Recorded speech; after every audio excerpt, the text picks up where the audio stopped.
1. Lightness. I will devote my first talk to the opposition between lightness and weight, and I will make the case for lightness. This is not to say that I regard the case for weight as weaker, only that I think I have more to say about lightness.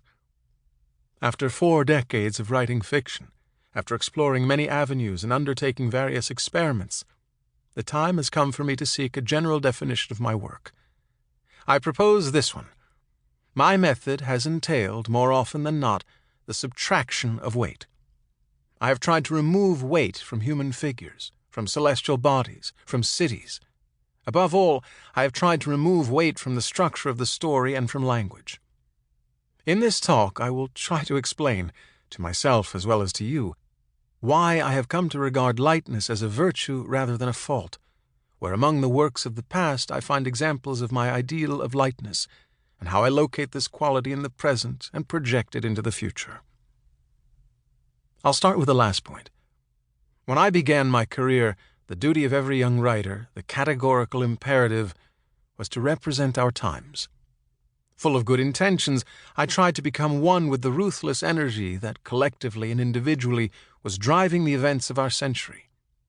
I tried to find some harmony between the bustling spectacle of the world, by turns dramatic and grotesque, and the picaresque, adventurous inner rhythm that spurred me to write. I soon realized that the gap between the realities of life that were supposed to be my raw materials and the sharp, darting nimbleness that I wanted to animate my writing was becoming harder and harder for me to bridge. Perhaps I was only then becoming aware of the heaviness, the inertia, the opacity of the world, qualities that quickly adhere to writing if one doesn't find a way to give them the slip.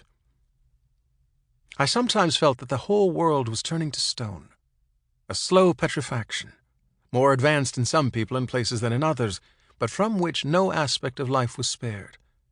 It was as if no one could escape Medusa's inexorable gaze. The only hero capable of cutting off Medusa's head is Perseus, who flies on winged sandals, Perseus, who looks not upon the Gorgon's face, but only upon her image reflected in his bronze shield. And so it is that Perseus comes to my aid even now, as I begin to feel caught in a grip of stone, as happens whenever I try to mix the historical and the autobiographical. Better to make my argument using images from mythology. In order to cut off Medusa's head without being turned to stone, Perseus supports himself on the lightest of stuff, wind and clouds, and turns his gaze toward that which can be revealed to him only indirectly, by an image caught in a mirror. I am immediately tempted to find in this myth an allegory of the relationship between the poet and the world, a lesson about how to write. But I know that every interpretation of a myth impoverishes and suffocates it. With myths, it's better not to rush things.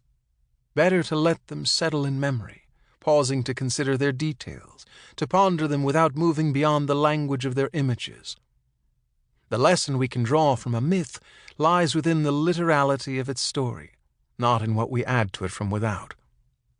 The relationship between Perseus and the Gorgon is complex, but it doesn't end with the beheading of the monster. From Medusa's blood, a winged horse, Pegasus, is born.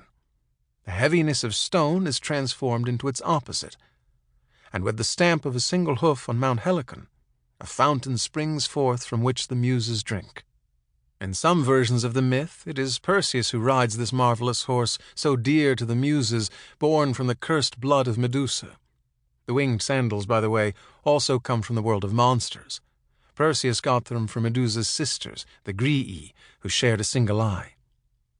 As for the severed head, rather than abandoning it, Perseus takes it with him, hidden in a sack.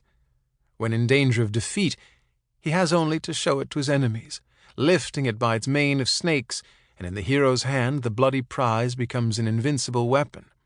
A weapon he uses only in dire need, and only against those who deserve the punishment of being turned into statues of themselves. Here, certainly, the myth is telling me something that is implicit in its images and can't be explained by other means. Perseus masters that terrible face by keeping it hidden, just as he had earlier defeated it by looking at its reflection. In each case, his power